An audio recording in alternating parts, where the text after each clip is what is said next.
Welcome to Esther worship channel. మరొక video ద్వారా మిమ్మల్ని కలుసుకోవడానికి, మీతో దేవుని వాక్యం పంచుకోవడానికి దేవుడు నాకు ఇచ్చిన ఈ రోజుని బట్టి, ఆరోగ్యాన్ని బట్టి, ఆయుష్ని బట్టి, జీవమును బట్టి, ఊపిరిని బట్టి ఆయనకు కృతజ్ఞతాస్తులు చెల్లిస్తున్నాను. మీ అందరూ ఎలా ఉన్నారు? మీ అందరికీ కూడా దేవుని నామంలో ఆయురారోగ్య ఐశ్వర్యాలతో, దేవుని యందు విశ్వాసంతో బలంగా విశ్వాసులుగా ఆత్మాభివృద్ధి చెందుతున్నారని, మీ గురించి అలా చెందాలని దేవుడిని ప్రార్థిస్తున్నాను. ఈరోజు మరొక వాక్యం ద్వారా దేవుడు మనతో మాట్లాడనే ఉన్నాడు. మీ అందరూ నన్ను ప్రోత్సహిస్తూ, బలపరుస్తూ, ఆదరిస్తూ నడిపిస్తున్నందుకు వందనాలు. సబ్స్క్రైబ్ చేసుకుంటూ, లైక్లు ఇస్తూ అనేక రీతిలుగా నన్ను బలపరుస్తున్నందుకు మరొకసారి మీకు అందరికీ నా వందనాలు తెలియజేస్తున్నాను. ఈరోజు హెబ్రీయులకు రాసిన పత్రిక 7వ అధ్యాయము 1 నుంచి 10 వచనాలు మనము చూసుకుందాం. రాజులను సంహారం చేసి తిరిగి వచ్చుచున్న అబ్రహామును ఎవరు కలుసుకుని అతను ఆశీర్వదించినో, ఎవరికి అబ్రహాము అన్నిటిలో 10వ వంతు ఇచ్చినో, ఆ షాలేం రాజును మహోన్నతులకు దేవుని యాజకుడైన మెల్కీసెదెకు నిరంతరము యాజకుడిగా ఉన్నాడు. అతని పేరుకు మొదట నీతికి రాజనియు, తర్వాత సమాధానపు రాజనియు అర్థమిచ్చుచున్నది. షాలేము రాజని అర్థమిచ్చినట్టు షాలేం రాజని అర్థము. అతడు తండ్రి లేనివాడును, తెల లేనివాడును, వంశావళి లేనివాడును, జీవితకాలమునకు ఆదియునైన జీవనమునకు అంతమైనను లేనివాడునై ఉండి దేవుని కుమారుని పోలి ఉన్నాడు. మెల్కీసెదెకు గురించి మాట ఇది. చిన్న ప్రార్థన చేసుకుందాం. అత్యంత మహాపరిశుద్ధులను, ప్రేమమయుడు, కృపామయుడు, దయామడిగిన ప్రభువా, మీ అప్రంజి పాదములకు లెక్కలేని స్తుతులు, స్తోత్రాలు, వందనాలు చెల్లించుకుంటే ఉదయకాల సభలో మీ పాసనకు వచ్చిన వాక్యం వివరించడానికి నాకు జ్ఞానం సరిపోదు. మీ ఆత్మ నడిపింపు దయచేసి మాతో మాట్లాడి నాయన మమ్మల్ని బలపరిచి, నాయన ఆత్మీయ జీవితంలో ఇంకా మేము ఎలాగ సాగగలం మాకు అనేక విధాలుగా నాయన మీరు నా తండ్రి నాయన మాట్లాడుతున్న విధానం బట్టి మీకు వందనాలు. నా తండ్రి వరకు ఎన్నో వాక్యాలు అందరూ వింటూ వస్తున్నాం తండ్రి. మా విశ్వాసాన్ని ఇంకా ముందుకు నడిపించి అలాగా నాయన సంఘాల్లో, యూట్యూబుల్లో, మరి టీవీ పరిచయలో అనేకమైన వాక్యాలు మేము వింటున్నాం కాబట్టి మమ్మల్ని బలపరచమని, అన్ని విషయంలో ప్రపంచం మీరే సహాయం చేసి మీరు మాట్లాడి మీరు మహింపదమని యేసునామములో ప్రార్థించుకుంటున్నాం తండ్రి, ఆమేన్. రాజులను సంహారం చేసి అబ్రహాము గురించి ఇక్కడ ఉంది. అయితే ఎవరి గురించి చెప్తున్నారంటే ఇది మెల్కీసెదెకు గురించి మాట. మొదట సిద్ధాంత ప్రకారము మెల్కీసెదెక్ అనేది యేసుక్రీస్తు ఆత్మని లేదా పరిశుద్ధాత్మ, పవిత్రాత్మ అని చెప్పవచ్చు మాట. నొక్కి చెప్పవచ్చు. యేసుక్రీస్తు ఆత్మ, పరిశుద్ధాత్మ. యేసుక్రీస్తు ప్రభువారు ఈ భూలోకంలో శిలువ మరణం పొంది ఆరోహణమై వెళ్ళిపోయినప్పుడు మీకు ఆదరణకర్తను ఇస్తాను అని ఆయన చెప్పినట్టుగా ఆయన మనకి పరిశుద్ధాత్మని, ఆయన చేసిన వాగ్దానం పరిశుద్ధాత్మ మనకు అనుగ్రహించినట్లుగా లేఖనాల్లో మనం చూడగలం అన్నమాట. మరి మెల్కీసెదెకు యాజకత్వం యొక్క అర్హతలు, దాని మూలాలు, ఆధిపత్యాన్ని బోధిస్తూ ఉంటాయి. మొదటి 10 వచనాల్లో కూడా మనకి తెలుస్తూ ఉంటుంది మాట ఆయన యొక్క యాజకత్వం గురించి. తర్వాత ఈ పుస్తక రచయిత మనకి చెప్పినది ఏంటంటే హెబ్రీయులు రాసిన పత్రికలో ఈ మొదటి 10 వచనాల్లో యాజకత్వం గురించి, దాని మూలాల గురించి, అర్హతల గురించి మనకి ఆ మెల్కీసెదెకు ఆధిపత్యాన్ని బోధిస్తున్నట్లుగా మనకు తెలుస్తుంది.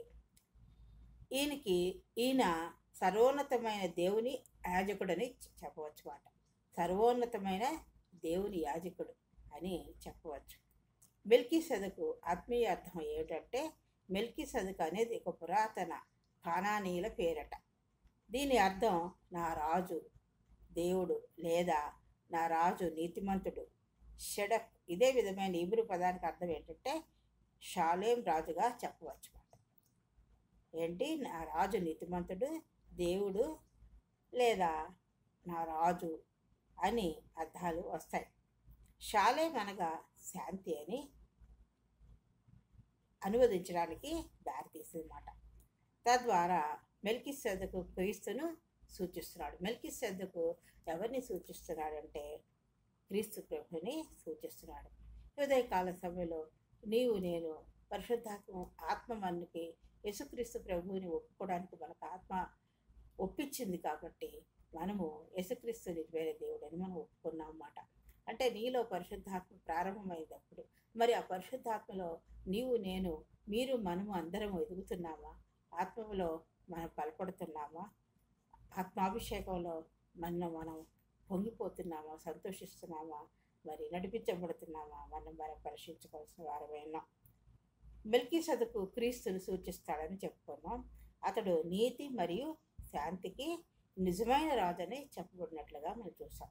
నీతికి మరియు శాంతికి నిజమైన రాజు అని చెప్పవచ్చు మాట. ఒక నిమిషం.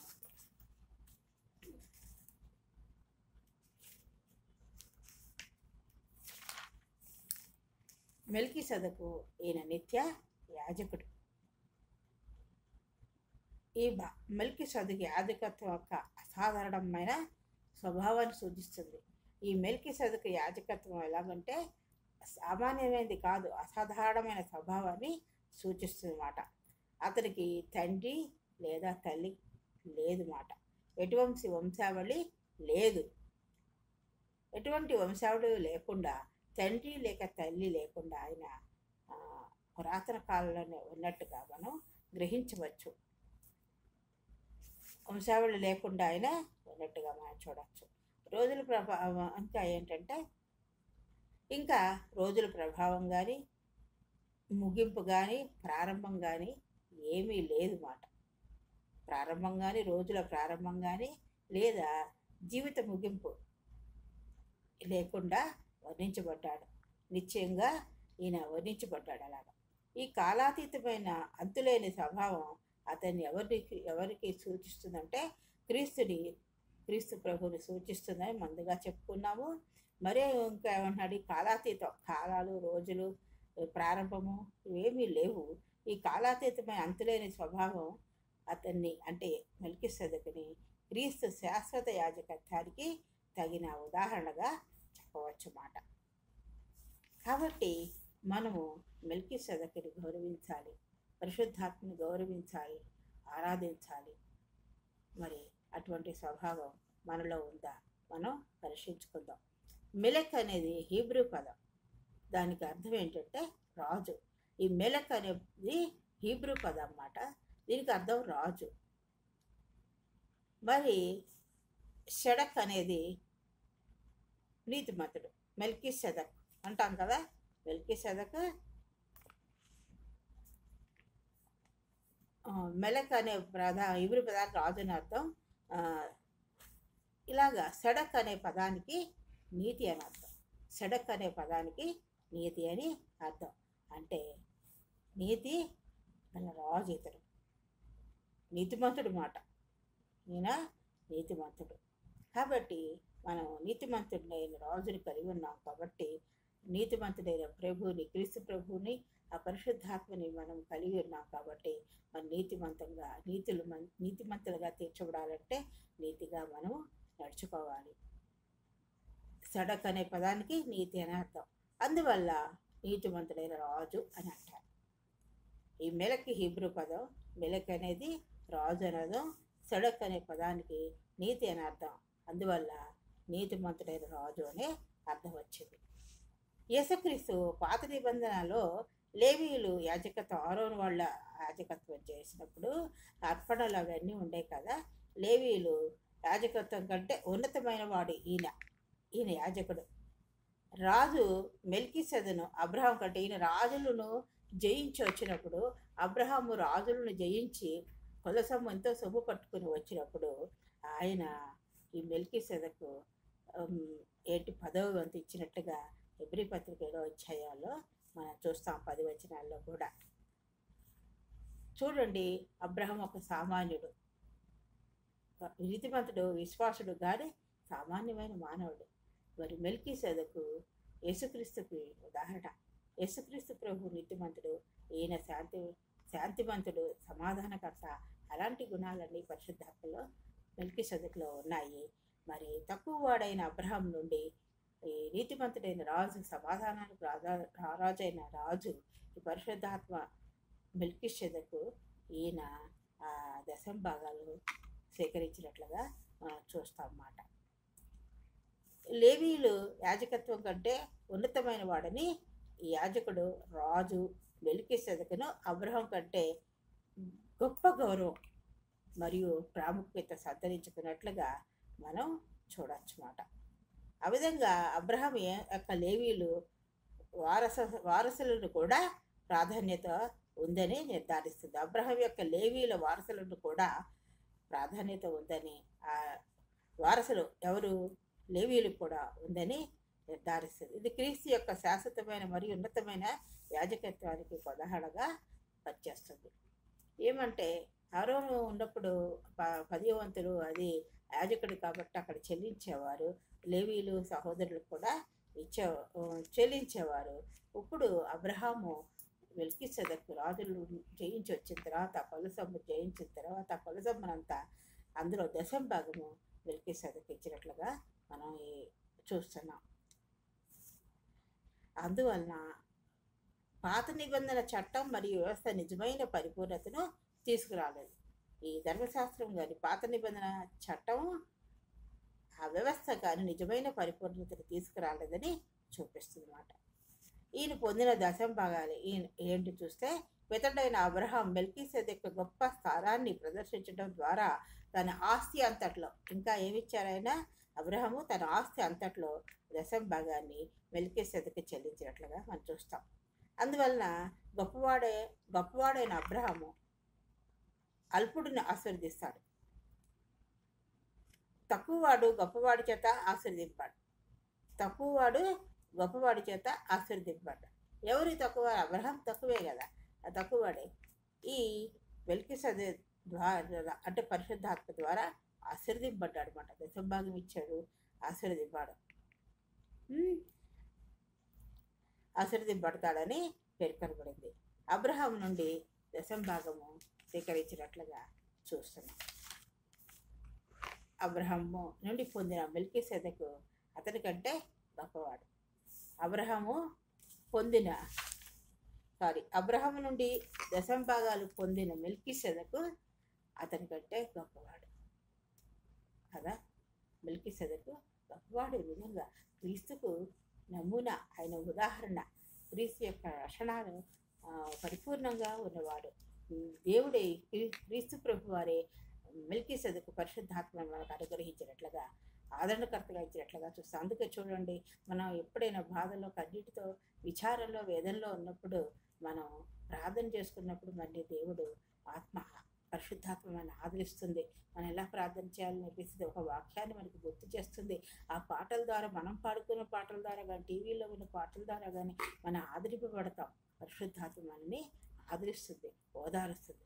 కాబట్టి అటువంటి పరిశుద్ధాత్మ ఈ మెల్కీసెదెకు గురించి మనము తెలుసుకున్నాం. ఇంతవరకు చాలా విషయాలు తెలుసుకునే ఉంటాము మనందరం కూడా. కాబట్టి ఇప్పుడు కొన్ని విషయాలు క్లుప్తంగా మనం హెబ్రీ పత్రిక 7వ అధ్యాయం నుండి మనం కొన్ని వచనాలు చూసుకొని క్లుప్తంగా మనము నేర్చుకుంటాము. మన పరిశుద్ధాత్మలో ఎదగాలి, పరిశుద్ధాత్మలో ఫలాలు పొందాలి, పరిశుద్ధాత్మలో నడిపించబడాలి, పరిశుద్ధాత్మ ద్వారా ఆదరింపబడాలి. ఈ మెల్కీసెదెకు గురించి మనం ముగింపులో ఏం చూసుకుంటున్నాం అంటే, సర్వోన్నతమైన దేవుని యాజకుడు, పరిశుద్ధాత్మ, లేకపోతే కొంతమంది పవిత్రాత్మ అంటారు, షాలేము రాజు, సమాధానం రాజు, నీతిమంతులైన రాజు అని మనం నేర్చుకున్నాం. కాబట్టి అటువంటి గుణాలు మనం కూడా కలిగి ముందుకు సాగిపోవాలని కోరుతూ ఈ వాక్యాన్ని నేను ముగిస్తున్నాను. దేవుడు మిమ్మల్ని అందరినీ దీవించుగాక. చిన్న ప్రార్థన చేసుకుందాం. అత్యంత మహాపరిశుద్ధులను, ప్రేమమైన, కృపామైన, దయామయుడైన ప్రభా, మీ అపరంజి పాదములకు లెక్కలేని స్తుతులు, స్తోత్రాలు, వందనాలు చెల్లించుకుంటూ ఉదయకాల సమయంలో నీ పాసటికి వచ్చిన ఆయన మాకు వివరించిన నా ప్రభా పరిశుద్ధాత్మ గురించి, షాలేము రాజు, నీతిమంతుడని, సర్వోన్నతులైన యాజకుడని, నాయన తండ్రి ప్రభా, నా తండ్రి నాయన సమాధాన రారాజని, నీతిమంతుడని, మరి నాయన యేసుక్రీస్తు ప్రభు వారి గుణాలు నాయన ఆయనకి నమూనాగా ఉన్నవాడని మాకు నేర్పించిన విధానం బట్టి మీకే వందనాలు, స్తోత్రాలు చెల్లించుకుంటాం. అటువంటి పరిశుద్ధాత్మ నడిపింపులో, ఆదరణకర్త అయిన పరిశుద్ధాత్మలో మేము ఆదరణ పొంది ముందుకు సాగిపోయే కృపని గురించి మీరే సహాయం చేసి మహింపదమని మీ బ్రీకుమాడు మా రక్షకుడు నేను యేసుక్రీస్తు వారికి నీ పదాలు పట్టుకుని అతిమిక్లీనంగా వేడుకొచ్చున్నాం తండ్రి. ఆమేన్. నన్ను ప్రోత్సహిస్తూ, బలపరుస్తూ, ఆదరిస్తూ నడిపిస్తున్నందుకు వందనాలు. మీకు నా వందనాలు తెలియజేస్తున్నాను. మరొకసారి మేము వేడుకుంటున్నాను, మిమ్మల్ని విన్నవించుకుంటున్నాను. సబ్స్క్రైబ్ చేసుకోవాలని, ఇంకా ఎవరికైనా షేర్ చేయాలని, కోరుతూ ఈ వాక్యాన్ని నేను ముగిస్తున్నాను. దేవుడు మిమ్మల్ని అందరినీ దీవించుగాక. ఆమేన్.